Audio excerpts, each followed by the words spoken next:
Olá, sejam todos muito bem-vindos a mais um vídeo do canal. Eu vou falar hoje sobre o livro Pequena Bibliografia Crítica da Literatura Brasileira, do Otto Maria Carpo. Esse livro é exatamente o que diz o título, então ele é uma pequena bibliografia dos principais autores brasileiros, pelo menos dos principais que estavam recebendo críticas literárias, estavam saindo nos jornais, estavam tendo ensaios críticos ali na época de Carpo. Basicamente o que o Carpo fez foi pegar e reunir todas essas coletâneas de informações sobre os principais autores do Brasil e ele mesmo fez um mapeamento destes autores para ele poder ter uma compreensão melhor ali da literatura brasileira, para que posteriormente ele pudesse ler aqueles livros também, alguns daqueles livros também. Então, assim, nem todos os livros, imagino eu, o Carpo conseguiu ler. Ele fez baseando-se no que diziam a respeito destes autores na época. Na verdade, a intenção dele não era fazer um livro sobre este trabalho que ele tinha feito. Ele só estava fazendo por ele mesmo, porque ele queria fazer. E um amigo dele viu um dia, assim, na mesa do Carpo, todas essas anotações e disse: isso aqui pode dar um livro, isso aqui é muito legal, você deveria publicar isso daqui para ajudar outras pessoas. Então o Carpo decidiu fazer isso em forma de livro, e é muito interessante para você poder conhecer os principais autores brasileiros. E no título diz Pequena Bibliografia Crítica, o que significa que alguns autores, o Carpo fez um breve comentário, alguns mais extenso e outros assim, uma linha, 2 linhas de comentário sobre aquele autor. No final do livro ainda é reunido, nessa edição que eu li do Sétimo Selo, é reunido alguns ensaios do Carpo sobre a literatura brasileira, que foram bem interessantes de ler. Eu li esse livro, então, principalmente para conhecer esses autores, porque eu não conheço muito da literatura brasileira, não conheço muitos autores. Inclusive, no final do livro, eu escrevi num caderno todos os autores citados por Carpo e fiz uma breve análise do que eu já conhecia. E é bem vergonhoso, na verdade, mas eu vou abrir aqui porque talvez você se identifique comigo, que é bem vergonhoso. E depois eu quero fazer alguns comentários sobre o fato do brasileiro não conhecer a própria literatura. Na totalidade, os autores que ele escreveu no livro dele foram 164. E aí eu fiz uma breve lista aqui dos autores que eu já ouvi falar, dos autores que eu já li, pelo menos uma obra completa, dos autores que eu já li pelo menos um poema ou um conto, e dos autores que eu nunca ouvi falar. Então, na totalidade, né, 164. Total que eu já ouvi falar foram 32. Total que eu nunca ouvi falar, 132. Total que eu já li pelo menos uma obra completa, 3, sendo esses Machado de Assis, Graciliano Ramos e Adolfo Caminha. Só que o Adolfo Caminha foi no ensino médio, então assim, sei lá, 16 anos atrás, mais. Achei interessante na época, mas nunca mais. Então eu nem lembro como que é o livro. O Graciliano Ramos foi ano retrasado, se eu não me engano, e Machado de Assis foi mais espaçado, assim, então não vou lembrar exatamente as datas. Só esses 3. E autores que eu já li pelo menos um poema, pelo menos um conto, foram Olavo Bilac, Augusto dos Anjos, Monteiro Lobato, que inclusive eu tô lendo um livro de conto dele esse ano, que tá sendo bem legal, Manuel Bandeira, Cecília Meirelles, Carlos Drummond de Andrade e Vinícius de Moraes, que são, então, 1, 2, 3, 4, 5, 6, 7 autores. Só que tem um adendo aí, que o Vinícius de Moraes e a Cecília Meirelles, eu li pelo menos um poema deles, mas eu li mais, na verdade, por causa dos poemas infantis que eles escreveram e por causa das crianças, né, dos meus filhos, que eu trabalho os poeminhas com eles. Só por isso. Se não fosse por isso, daí esses também eu não teria conhecimento, né. O Vinícius de Moraes acho que teria, porque ele também foi compositor. Eu achei isso bem vergonhoso, né, pra falar a verdade. Mas voltando ao livro do Carpo, então, ele classificou os autores dentro de uma corrente literária, né? Ele não jogou assim solto, ele colocou em correntes literárias. Eu vou falar as principais, só que tem mais, porque ele coloca vertentes daquela corrente literária, mas eu vou falar então os principais, tá? Então os principais é ali a época colonial, que seria o barroco, o rococó, o classicismo, aí depois tem o pré-romantismo, o romantismo, realismo, que seria uma espécie de anti-romanticismo, anti-romântico, naturalismo, parnasianismo, impressionismo, simbolismo, pré-modernismo, modernismo e pós-modernismo. Como eu disse, tem outras vertentes ali que ainda estão dentro dessas principais correntes literárias. Agora também não me pergunte qual é as características dessas classificações aqui que ele pôs, porque eu não vou saber. Eu sei um pouquinho, mais ou menos, o que seria o romantismo e também o que seria o realismo, porque, como eu falei, eu só li praticamente Machado de Assis e ele escrevia dentro do realismo, mas as outras... Agora eu tô lendo o Monteiro Lobato, então ele foi classificado aqui no Carpo como pré-modernismo. Então já estou sacando um pouquinho como que seria uma espécie de caracterização deste tipo de literatura brasileira. Mas também não posso dizer com propriedade nenhuma. Mas isso é uma coisa que eu vou mais pra frente querer ler alguma coisa a respeito. Agora não é o momento, agora eu só realmente quis fazer essa bibliografia, conhecer os autores assim como o Carpo dispôs. E agora eu quero falar um pouquinho, fazer uma espécie de ensaio falado, se assim eu posso dizer, um ensaio falado sobre a situação do desconhecimento da literatura brasileira para os brasileiros. É vindo de uma pessoa que é uma leiga no assunto, então se você sabe um pouco mais do que eu e eu falar alguma abobrinha, se sinta livre para me corrigir nos comentários. Eu vou falar a partir do que é a minha opinião. Até fiz umas anotações, então eu vou olhar aqui para desenvolver aí com vocês. A linguagem, ela é a ferramenta principal, primária, que o ser humano tem para se expressar. Nós já nascemos inseridos dentro de uma cultura, e cada cultura tem o seu próprio idioma. E todo idioma carrega dentro de si suas próprias regras, que seriam a gramática dele, o próprio vocabulário, e não apenas dentro do idioma existe aquele vocabulário, mas também dentro de cada país. Então, por exemplo, nós temos um vocabulário que varia um pouquinho em relação a Portugal. Portugal tem o seu próprio vocabulário e no Brasil tem também o seu próprio vocabulário. Um exemplo meio esdrúxulo que eu posso dar é o banheiro, que em Portugal é chamado de casa de banho e no Brasil é chamado de banheiro. Então, só um exemplo para vocês entenderem essa questão do vocabulário. Mas não só isso também. Isso eu tô falando, eu tô falando, tá? Que eu acho, né? Na minha opinião.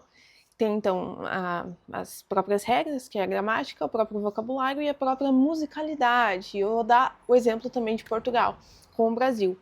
Então, enquanto no Portugal você não fala que você está trabalhando, por exemplo, eu estou gravando um vídeo. Você não fala isso igual no Brasil. Você fala, estou a gravar um vídeo. Inclusive, quando eu fui para Portugal, ano passado, eu notei que nas placas, assim, tinha essa... Eu não sei nem o nome disso, na verdade. Vocês vão me perdoar a minha ignorância. Mas as placas tinham, assim, estamos a vender tal coisa, por exemplo. Então, tem essa... Eu não sei se musicalidade seria até a expressão correta, mas esse jeitinho de falar que tá dentro das mesmas regras gramaticais, mas varia de uma região para outra região, mesmo que o idioma seja o mesmo, que provém ali da cultura. E a expressão e a exposição máxima de um idioma está dentro da literatura daquela cultura e daquele idioma. Ler literatura é muito bom, ler literatura estrangeira. A gente precisa ler literatura, no geral. Ler literatura estrangeira é bom. Só que, isso eu tô falando se você for ler literatura estrangeira traduzida. Agora eu não vou entrar no mérito de você saber ler em outra língua, tá? Eu estou falando de ler em português, mas ler em português literatura estrangeira. Só que vai depender, a qualidade desta leitura vai depender maximamente da qualidade do tradutor. Por quê? Porque o tradutor não pode matar o português para encaixar outra língua. daquela que ele está traduzindo. Ele não pode matar o português para encaixar o inglês, que tem uma gramática muito diferente da do português.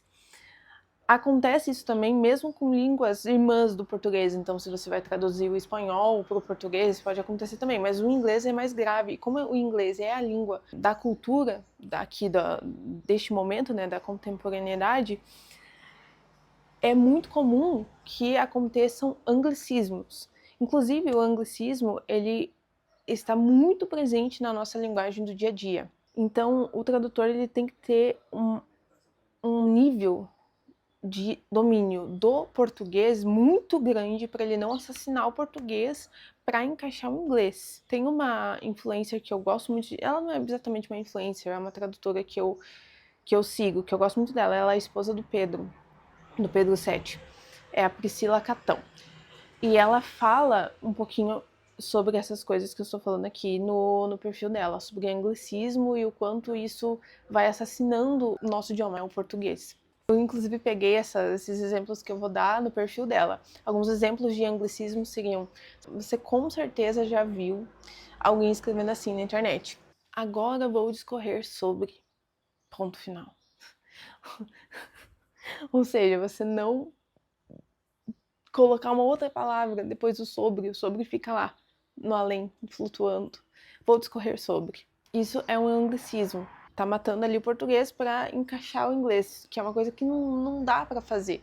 Outros exemplos que eu peguei, inclusive, do perfil da Priscila: levar para o coração, esse é o espírito, fez meu dia. Então, todos esses são exemplos de anglicismos. Agora, deixando uma coisa claríssima aqui: não estou falando isso de uma perspectiva de fora, tá? Como se eu estivesse julgando, assim, vocês usam anglicismos, vocês não sabem falar português, vocês não dominam português, por favor, melhorem. Não estou falando deste ponto de vista, dessa perspectiva.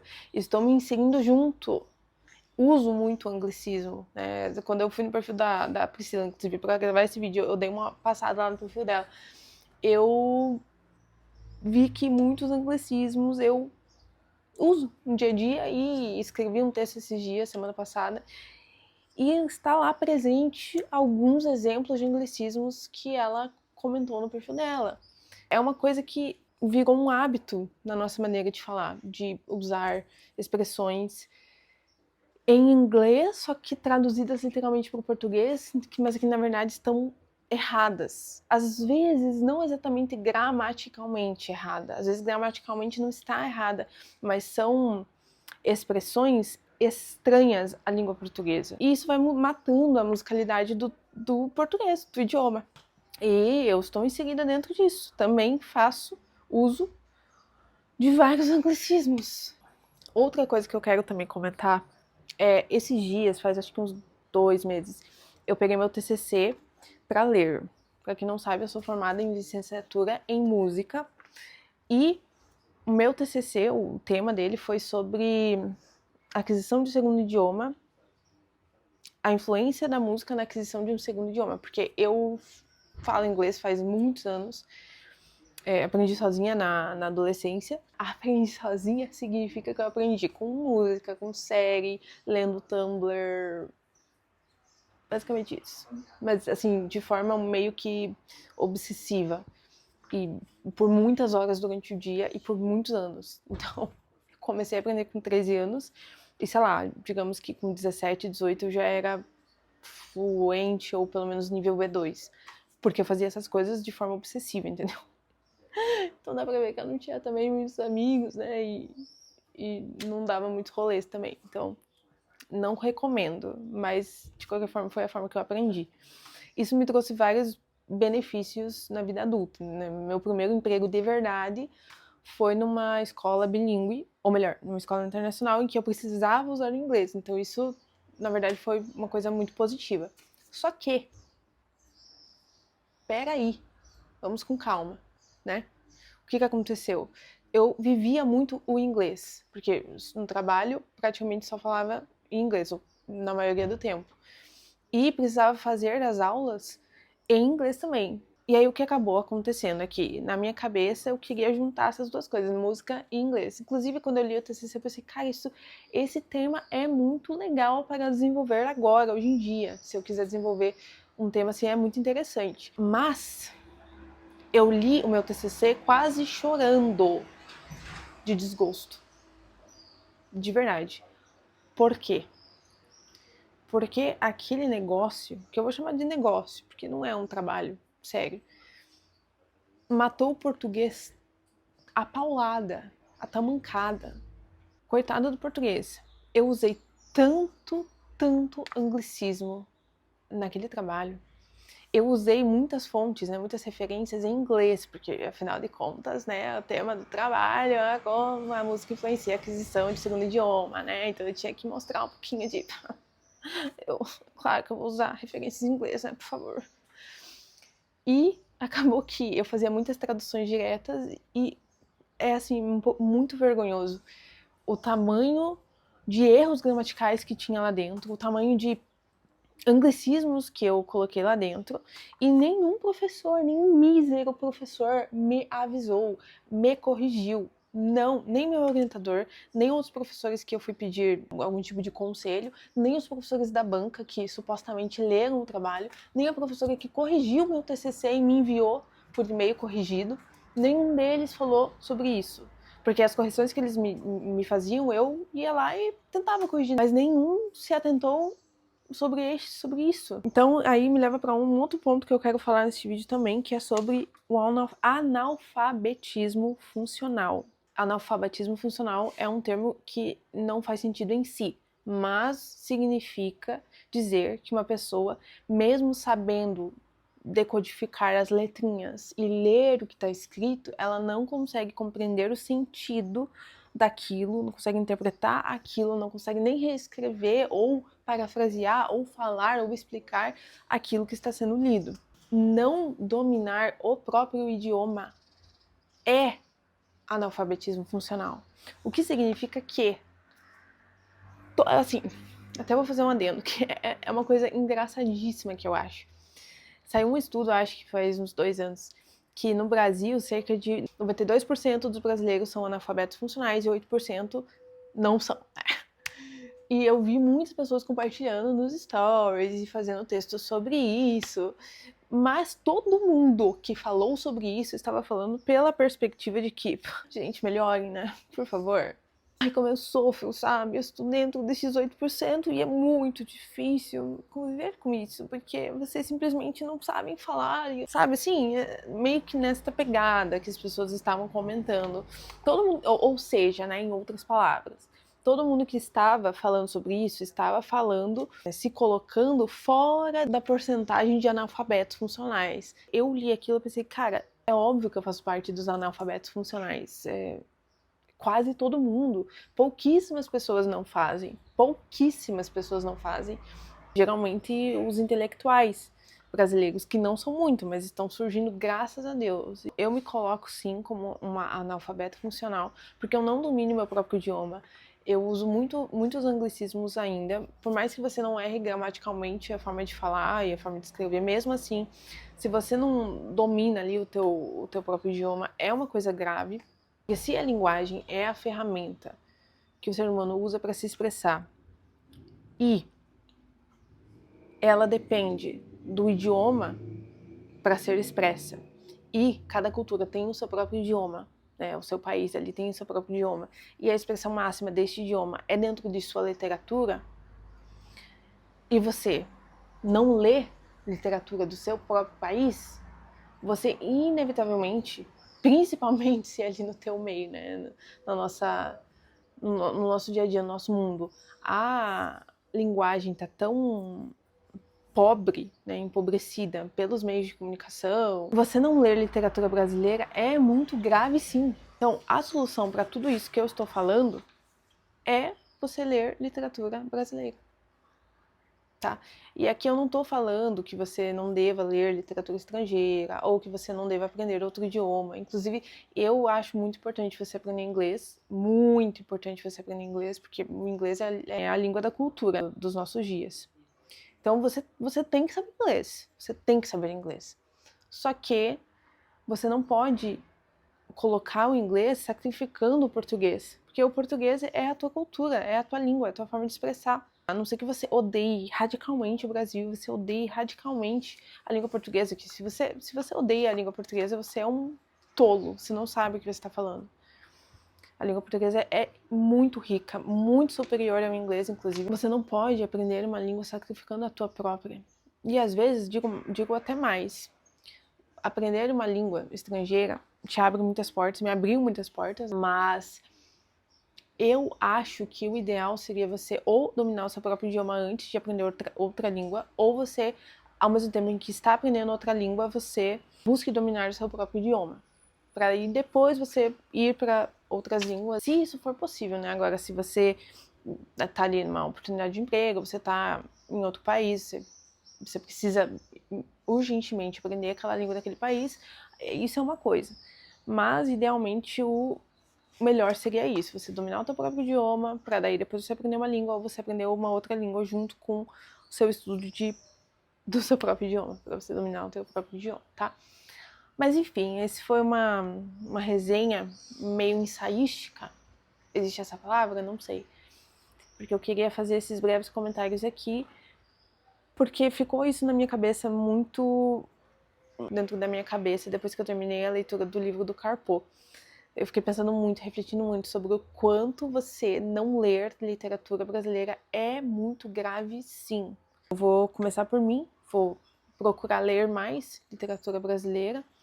Depois do livro do Carpo, eu comecei a buscar alguns livros que mais me interessariam para ler. Então, tô lendo já Monteiro Lobato. Então, foi isso. Se você concorda, se você tem mais coisas para pontuar aqui nos comentários, ou se você discorda completamente, se acha que é tudo bobagem que eu falei, também comenta.